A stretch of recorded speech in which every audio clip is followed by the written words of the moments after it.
Bioénergie 123 en 2017. On s'est regroupé avec un certain nombre d'agriculteurs et avec pour objet donc, un projet de méthanisation.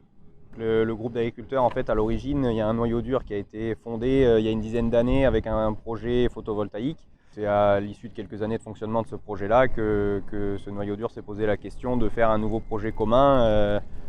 Et comme disait Jean-Baptiste, c'est de là qu'est née l'idée de la méthanisation en collectif. On fonctionne avec une présidence, Alex Lequéré qui est notre président, et puis on a 5 administrateurs par site, avec 3 sites de fonctionnement. Donc on est un groupe de 15 administrateurs et on a environ donc, 70 membres, 70-75 membres dans la SAS. Donc en fait, chaque agriculteur est associé à la SAS, au projet. Et chacun est rattaché à un site en fait en tant qu'apporteur. Les agriculteurs n'apportent pas sur plusieurs sites, mais sont tous rattachés à un site pour des questions d'économie de distance et de coût logistique.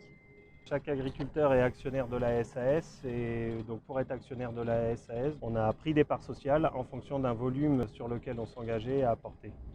La récolte est à la charge de l'agriculteur, la sortie du champ est à la charge de l'agriculteur et le transport est pris en charge par l'unité de méthanisation. De la même façon pour le retour du digestat, donc le transport est pris en charge par la SAS et l'épandage est à la charge de l'agriculteur. Ce qu'on souhaitait, c'est que ce soit les agriculteurs qui soient actionnaires de l'unité et que la plus-value revienne sur les exploitations agricoles. Donc c'est pour ça qu'on a créé une SAS où tous les agriculteurs sont actionnaires.